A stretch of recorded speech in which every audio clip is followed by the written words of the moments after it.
Let's start this final session with one last meditation, so we'll do a short 15-minute practice.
Setting the body into a state of relaxation, stillness, and vigilance.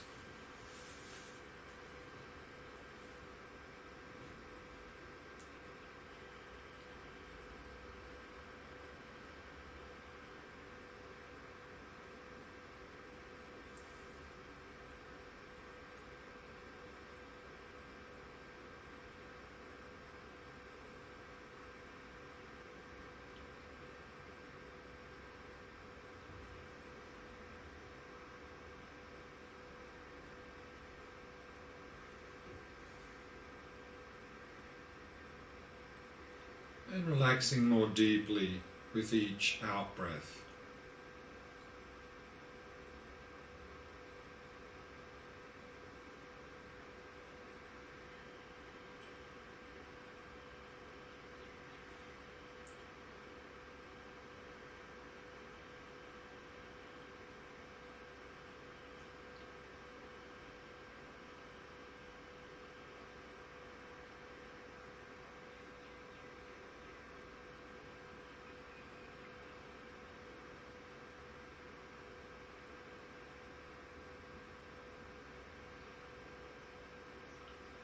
And with each out-breath, letting go of any thoughts that may have arisen, happily releasing them.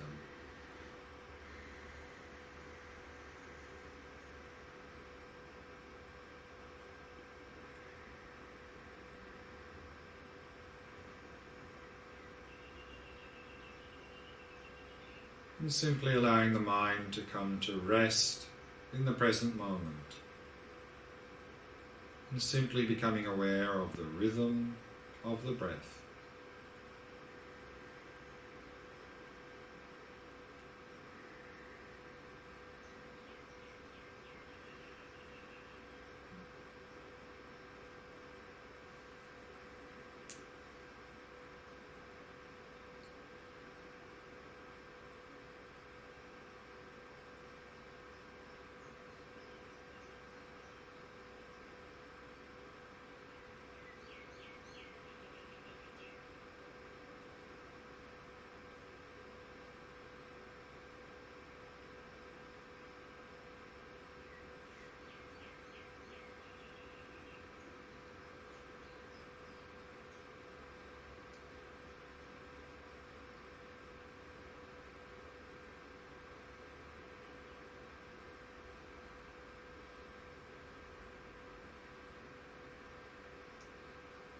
We all want to be happy, and we all want to be free of suffering.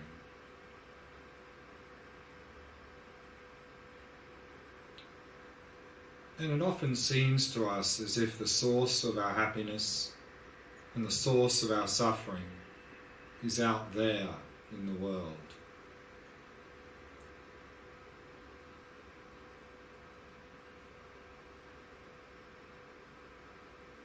And as a result, one of the main methods we use to try to find happiness and overcome suffering is that we try to manipulate the things around us.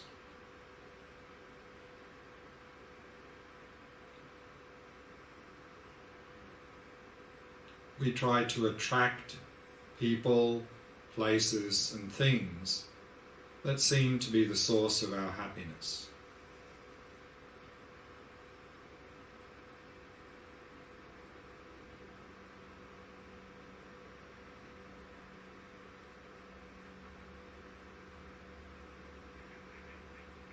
And we try to push away or avoid people, places, and things that seem to be the source of our suffering.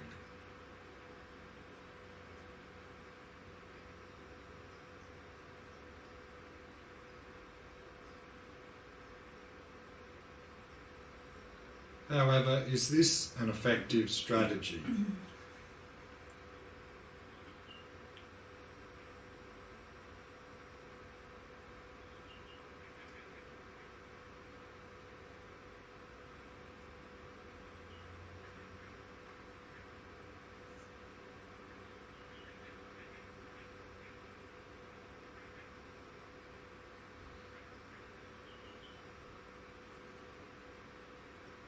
Using this strategy, are we getting any closer to finding genuine happiness and overcoming our suffering?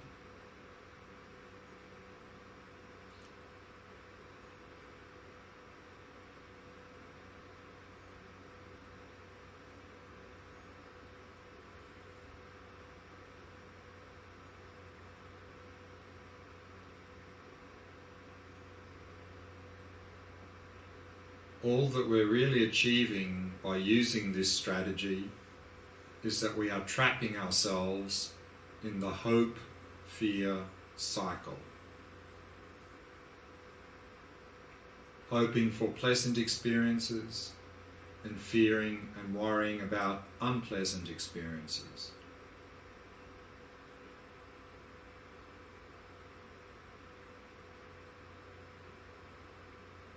And if we don't get the things we want, we often become very frustrated.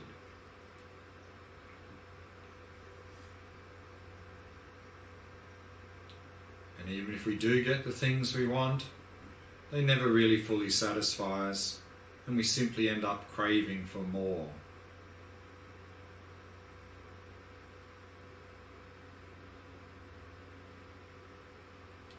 And we often end up with a lot of dissatisfaction and disappointment when things don't live up to our expectations.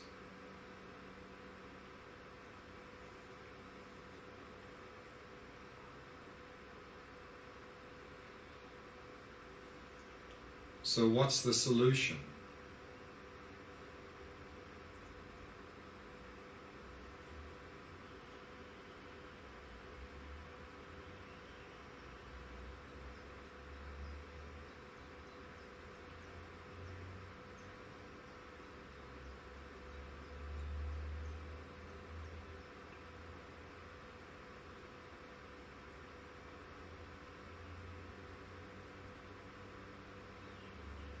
According to Buddhism, we're simply looking in the wrong place.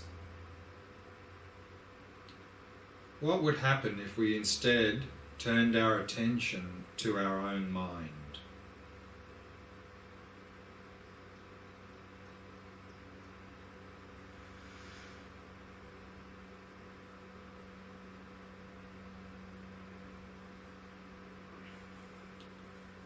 What would happen if we began to cultivate more mindfulness, to cultivate a more calm, clear, and focused mind?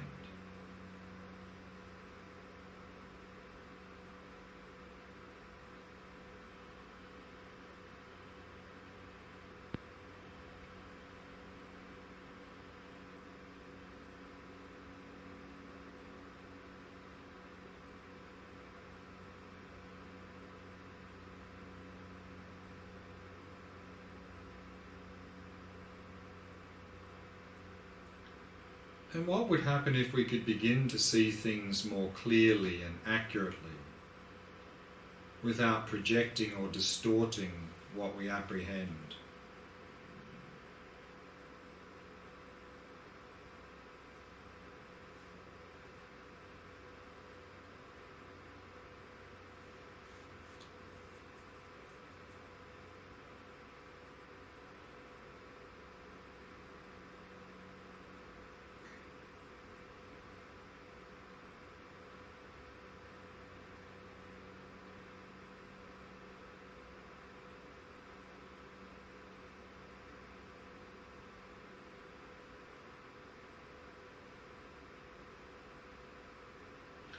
And instead of reacting to things out of old habits, we could begin to respond in ways more conducive to our own and others' happiness.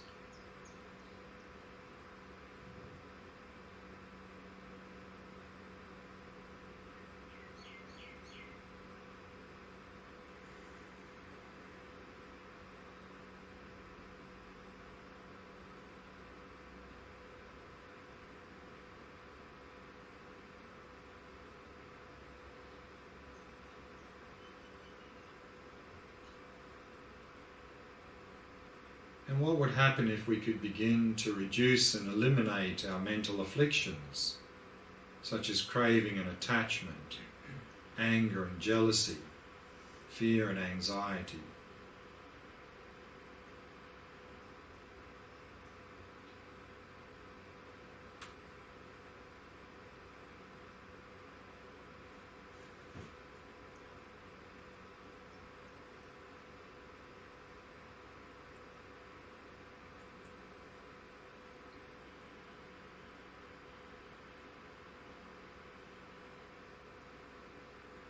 And we began to cultivate loving kindness and compassion for ourselves and others.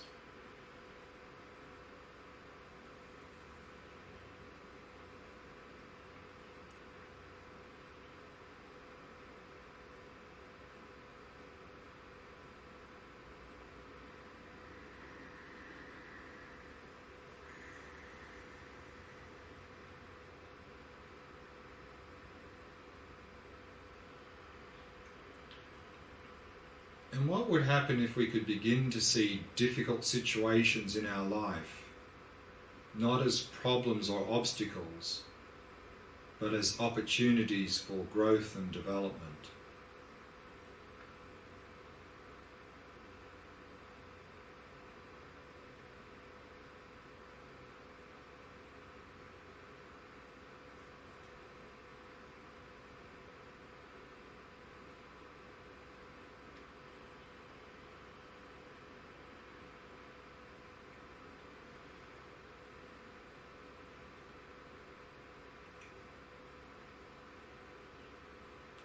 So let's set a positive motivation.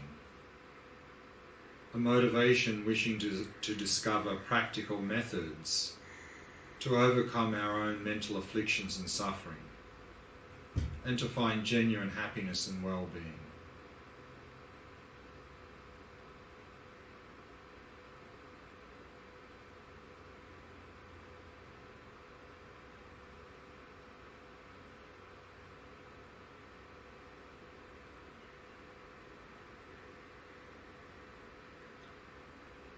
And we can extend that motivation out to include others, also wishing to help those around us to overcome their mental afflictions and suffering, and to find that genuine happiness and well-being.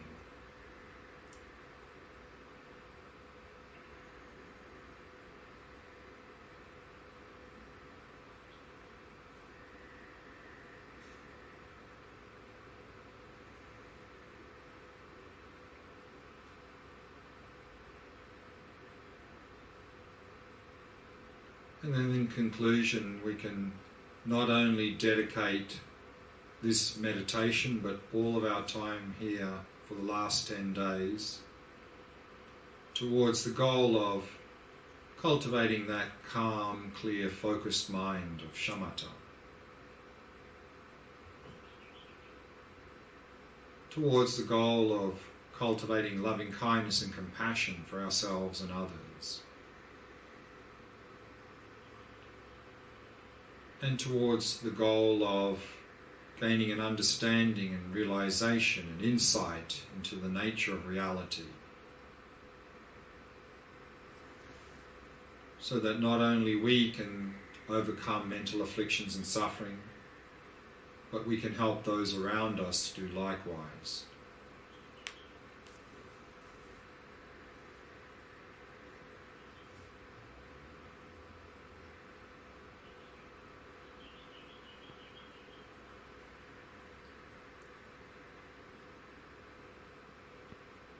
And then release all appearances and allow the mind to come to rest. Resting in awareness, which is in the nature of loving kindness and compassion and wisdom.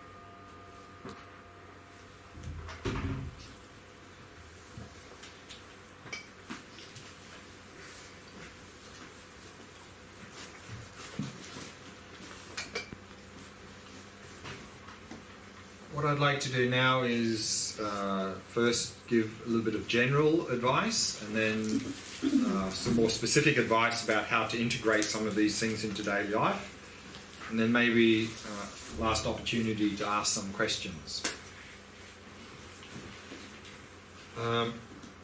Firstly,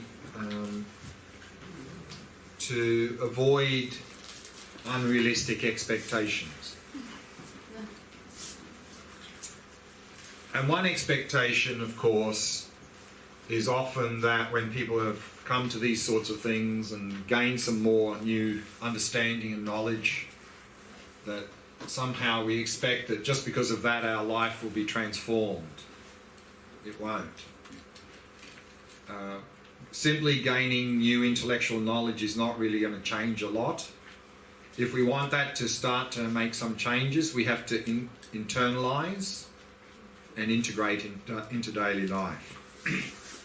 And of course not to hope for some sort of quick fix, because we're just getting caught up in attachment and aversion again. Rather to have a long-term perspective and simply work on these practices as best we can and then be happy with that. Because again, we often are hoping for pleasant experiences and not wanting unpleasant experiences. But again, it's not so much what happens to us that's important, it's how we respond to what happens to us that is important. And of course, remember, we are talking about transforming the mind. So we're talking about an inner transformation. So not a good idea to make a big outward display of that. And I see this quite often in India. I think I already mentioned, sometimes people have done a couple of courses and so forth in India, then they sort of shave their head and wear all this funky Buddhist clothing and Buddhist sort of jewelry and stuff and walk around telling everyone how spiritual they are. So of course then what's happened there is, of course, our whole spiritual practice has been hijacked by the ego, and we've just now become a spiritual ego. And the spiritual ego is one of the worst, because the spiritual ego has a sense of superiority, I'm better than everyone else. And of course, if we do that, then generally we attract a lot of negative attention. So rather, not make a big outward display of what you're doing, and just keep it as an inner transformation.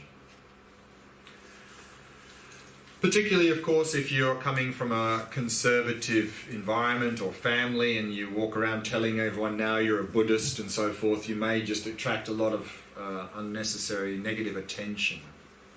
And if people ask, you can just tell people you're just trying to become a more kind, compassionate, better person. No one can argue with that. And there's a nice quote here.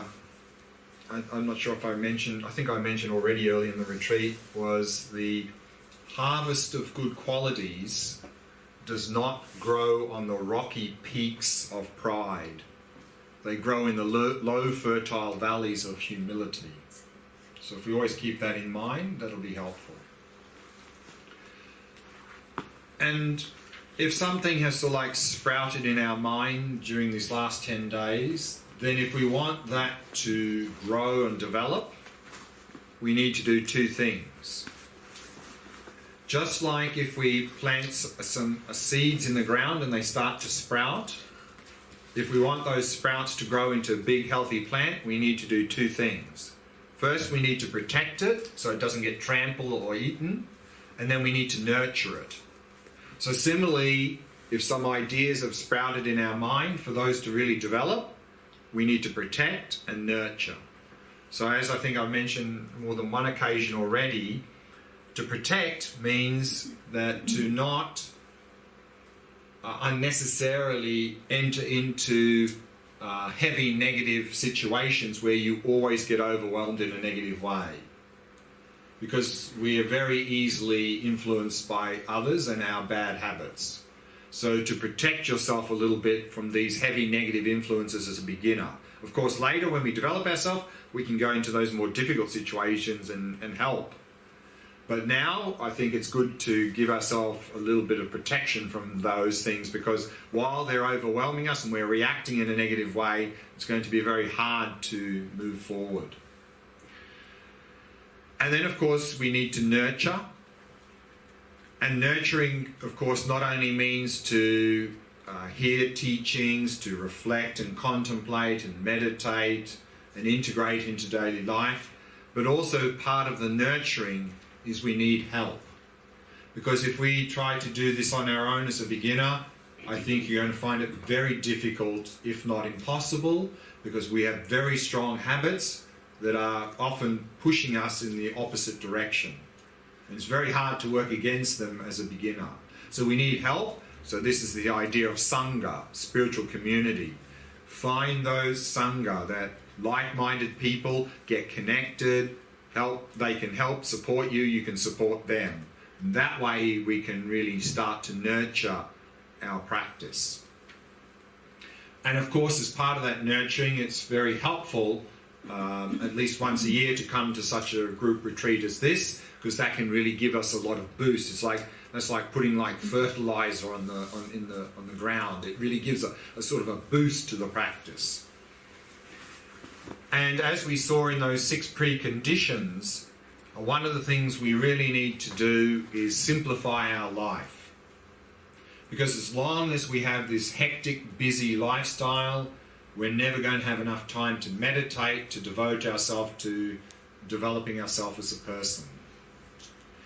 So again, what we recommended there was to really help to let go of a lot of those things that don't really bring us much in our life, rather than trying to forcibly cut them out of our life, is to do these 2 reflections that are often recommended at the very beginning stages of practice in a lot of Buddhist traditions, and that is to reflect on precious human life and death. To really appreciate that not only are we human, but we're living at a time and place where we have a lot of easy access to spiritual traditions, and we have a lot of freedom to follow these spiritual traditions. And this is not very common if we look at the world history, that what the conditions we have now is very uncommon. And to also reflect on death in terms of this precious opportunity we have now may not last very long. So let's take advantage of it while we have it. And on that point, I earlier in the retreat quoted from Steve Jobs about the idea of reflecting on death and how valuable it can be. Because if we don't reflect on these two things and we just fill up our life with lots of stuff that don't really bring us much, then maybe later in our life, when we look back on our life, we're going to be full of regret at having wasted our life.